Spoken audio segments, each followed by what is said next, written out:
Hello, Om Namah Shivaya. मैं Shivangi Shulta Rai Chatterjee. Welcome in my channel Shulta's open window.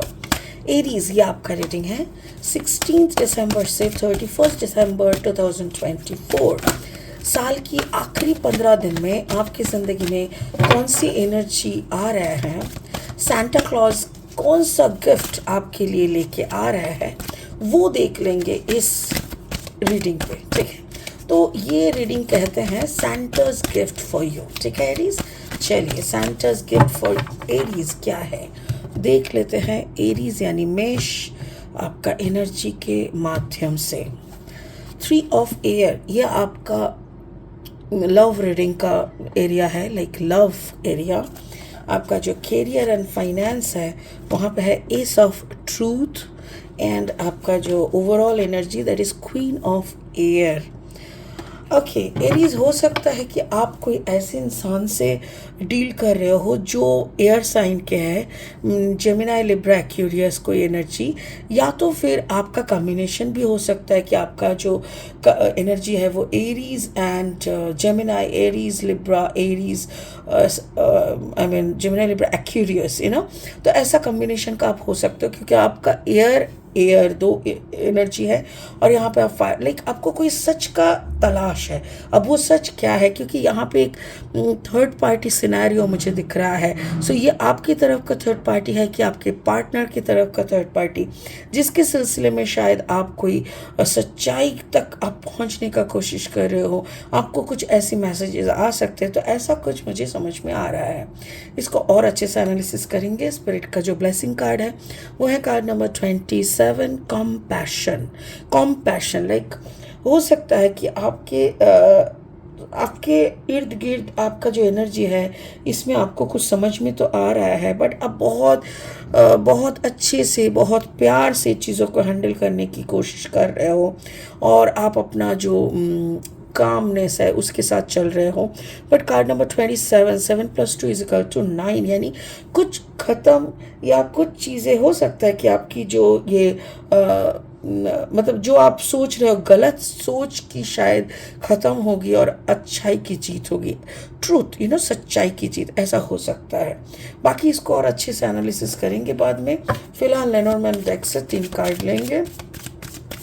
अगर आप मेष राशि के जातक हैं या तो फिर मेष लग्न यानी सन मून राइजिंग, कहीं पे भी कोई भी एरिया में अगर आपका एरीज एनर्जी यानी मेष एनर्जी है, तो आपका एनर्जी के साथ इस रीडिंग का एनर्जी कहीं ना कहीं कुछ ना कुछ ज़रूर आपको मैचिंग मिलेगा. ठीक है, तो फर्स्ट कार्ड इज क्रॉस, कुछ तो एंड होने वाला है. एंड देन द स्ट्रोक, कुछ शुरू होने वाला है obviously. And the dog, like आपकी वफादारी, आपकी सहनशीलता, ऐसा कुछ समझ में आ रहा है. और 3 कार्ड लेंगे रीडिंग को फाइनल स्टेज तक ले जाने के लिए. अगर आप नए हो मेरे चैनल पे और मुझे सुनते हुए आप इंजॉय करते हो, मेरी जो कंटेंट होती है रीडिंग की, ये आपको हेल्पफुल लगता भी है, तो प्लीज़ मेरी चैनल को ना ज़्यादा से ज़्यादा सब्सक्राइब करके बेल आइकन को दबा के, और हाँ, मेरी वीडियोस को ना बहुत दोस्तों के अंदर स्प्रेड कर दो, शेयर करो please. Thank you so much Aries. The first card is 7 of cups. okay, and the second card is Queen of Cups. Okay, and then the 9 of Sword energy. Okay, तो शुरू करते हैं आपकी love life से. Aries, मुझे ऐसा लग रहा है कि कुछ चीज़ें ना हम लोग सोचते हैं, कुछ देखिए हर वक्त जो दिखता है वो सच्चाई हर वक्त होता नहीं है. कोई ऐसे सिनेरियो हमारे सामने आ जाते हैं, या तो फिर कोई, हाँ, हो सकता है कि सामने वाले ने कुछ गलती की है, वो नहीं चाह रहा था फिर भी उससे गलती हो गया है. तो इधर आप उस सिचुएशन को, उस पर्सन को पूरी छोड़ के आगे निकल जाओ. और अगर आपको लगता है कि नहीं, एक माफ़ी तो बनता है, तो जेन्युइनली माफ़ कर दो, क्योंकि इंसान को माफ़ी करने से ही उसकी जो कैपेसिटी है ना आप तक पहुंच पाएगा. उसकी ऑरा और अच्छे से जेन्युइनली आपको आपके साथ ऑनेस्टी बरकरार रखेंगे. मुझे यहाँ पे एक थर्ड पार्टी दिख रहा है. मुझे ऐसा लग रहा है जैसे आप यहाँ पे अकेले बैठे हो और आपको लग रहा है आपके साथी यहाँ पे किसी और के साथ बात कर रहा है, किसी और के साथ टाइम स्पेंड कर रहा है। इसीलिए ना आपको आपको कुछ चीज़ें तो एंड करना है, क्योंकि 36, 6 + 3 अगेन 9, आपको कोई एक जगह पे तो कुछ एंड करना है। या तो ये इधर पे एंड करे, आपके पास लौट आए, या तो आप इसके साथ एंड करके अकेले रह जाओ। ऐसा आप सोच रहे हो। आपके सामने ऑफर्स है, इवन आपके पार्टनर के सामने भी ऑफर है जो आपको मालूम है, बट आप ना चारों तरफ से इंफॉर्मेशन गैदर कर रहे हो कि अगर ये बंदे के साथ मेरी बंदी सही है या मेरे बंदे उस बंदी के साथ सही है, तो उसके बारे में थोड़ा इन्फॉर्मेशन निकालता है। जब इन्फॉर्मेशन निकाल रहा है तब पता चला यार उसकी तो घुटनों में जोर ही नहीं है, मतलब प्यार का जोर क्या दिखाएगा ऐसा।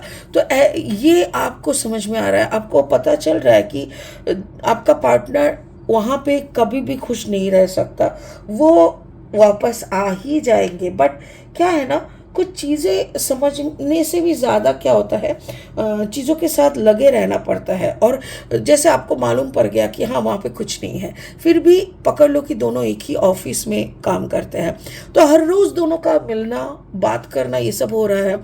आप इधर पे बैठ के ना आपके दिमाग में जलेबी हो रहा है, ओ माय गॉड, बात कर रहे हैं, दोनों दोनों को देख रहा है, क्या पता आमने सामने क्या हो रहा है। ये सारी चीज़ें आपके दिमाग से आपको हटानी पड़ेगी। मैंने क्या बोला, या तो सब कुछ हटा दो, उनको भी हटा दो, या तो फिर एक्सेप्ट करो विद दिस बिलीफ कि कहीं पे कुछ भी नहीं हो रहा है, या इस पार या तो उस पार, क्योंकि this is the right time. इससे क्या होगा, आप बीमार नहीं हो जाओगे, आपकी बिलीफ सिस्टम हार्ट नहीं होगा, आपका मतलब आप जेन्युइनली, आपको मालूम पड़ जाएगा कि आप कहाँ हो। इस वक्त ऐसे सोच में ना क्या होता है, हम लोगों को मालूम नहीं होता कि हम लोग है कि नहीं, एक साथ है या वो ऑलरेडी छोड़ के निकल गए, ये बात हम लोगों को क्लियर नहीं होता। तो इसीलिए मैं बोल रही हूँ, कोई इस तरफ या उस तरफ का एक डिसीजन ले लो। मेरे ख्याल से सैंटा आपको हेल्प करेंगे। क्यों? क्योंकि देखो यहाँ पे हो रहा है एस ऑफ फायर।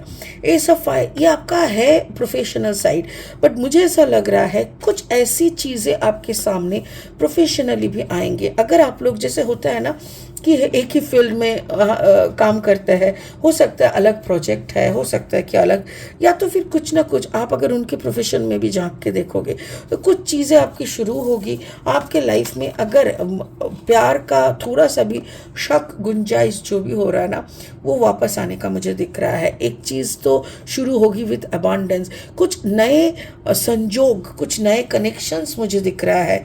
हो सकता है कि आपके सामने नए नए काम की, नई जॉब ऑफर्स की लाइन लग जाए आपको। हो सकता है ना कि क्योंकि मैं क्यों बोल रही हूँ कि जब कभी बहुत बुरा हाल हो जाता है ना घर के अंदर, सफोकेटिंग हो जाता है रिलेशनशिप, तब अगर किसी को ब्रेक मिल जाए ना, कि कोई एक का ट्रांसफ़र हो गया, कहीं दूर वो सेटल हो गया, तब उसकी कमी खोलता है, तब जाके ना दोनों के बीच का जो मिसअंडरस्टैंडिंग्स है वो धीरे धीरे वक्त के साथ साथ अंडरस्टैंडिंग में आ जाते हैं। तो मुझे वही दिख रहा है कि ऐसा हो सकता है कि आपको कोई नया अपॉर्चुनिटी मिल जाए, जो जहाँ पे आप शुरू करने जाओ तो वहाँ पे अबांडेंस भी होगा, और उसी सिलसिले में जो टूटा हुआ प्यार है उसको जोड़ने का मौका मुझे दिख रहा है।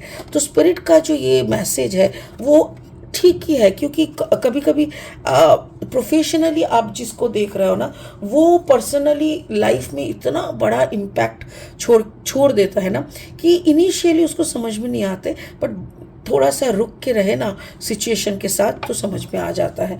क्वीन ऑफ एयर, देखो यहाँ पे क्या हुआ, queen of air and the dog. मुझे ऐसा लग रहा है कि अभी जो क्वीन ऑफ एयर मतलब मैसेजेस आना, जैसे अगर आप नया जॉब का कुछ ऑफर आ रहा है, या आपके पास आपने किसी को हायर किया है आपकी पार्टनर के ऑफिस में, जो आपको इन्फॉर्मेशंस देंगे, वो भी अच्छी अच्छी इन्फॉर्मेशंस दे रहा है, वो भी बोल रहा है कि नहीं भाई वो दोनों तो एक साथ ना बात कर रहा है ना कुछ काम के सिलसिले में अपने अपनी जगह पे ही काम कर रहा है, ऐसा कुछ भी गलत मैंने नहीं देखा। तो मतलब एक पॉजिटिव चीज़ें आपके कानों में आ रहा है। तो धीरे धीरे हो सकता है कि जो भी दर्द आप दोनों के बीच में पैदा हुआ था ना, वो फिर ठीक हो जाए, क्योंकि हर चीज़ का, वो बोलता है ना, हर मरीज का दवा है वक्त। समय के निगरानी में छोड़ दो, कोई बड़ा बड़ा खून भी माफ़ हो जाता है, बड़ा बड़ा दर्द भी सेटल हो जाता है। तो इसीलिए आप थोड़ा सा वक्त के वक्त के साथ चलो। आई एम श्योर, बिकॉज यहाँ पे भी 9 है, यहाँ पे भी 18, 8 + 1 = 9। तो ये जो वफादारी मतलब बेवफाई की जो तकमा आपके या आपके पार्टनर के सर के ऊपर लगे हैं वो ख़त्म हो जाएगा, उसका एंड मुझे दिख रहा है। तो बढ़िया है ना, सांता ने आपकी ज़िंदगी का कोई भी गलत हुआ एक साइड को अच्छे से सही करके देंगे इसी साल की एंड तक। तो ये इट्स अ ब्लेसिंग, राइट। ये जीसस की तरफ से आपके लिए एक ब्लेसिंग है कि रिश्ते में कहीं पे भी कोई भी दरार जो पैदा हुआ है, जिसको लेके गलत कहा सुनी हो रहा है, बेवफाई का तकमा लगा है, वो सब कुछ सही हो जाएगा with the end of this December. At least इस साल रहते रहते जीसस आपकी सारी गलतियों को या आपके पार्टनर की गलतियों को माफ़ करके एक बहुत अच्छा सा शुरुआत दे के, उसी का मैसेज यहाँ पे कैरी हो रहा है कि आपका एक नया 2025 आपके लिए एक नया चैप्टर होगा with all abundance, believe and everything.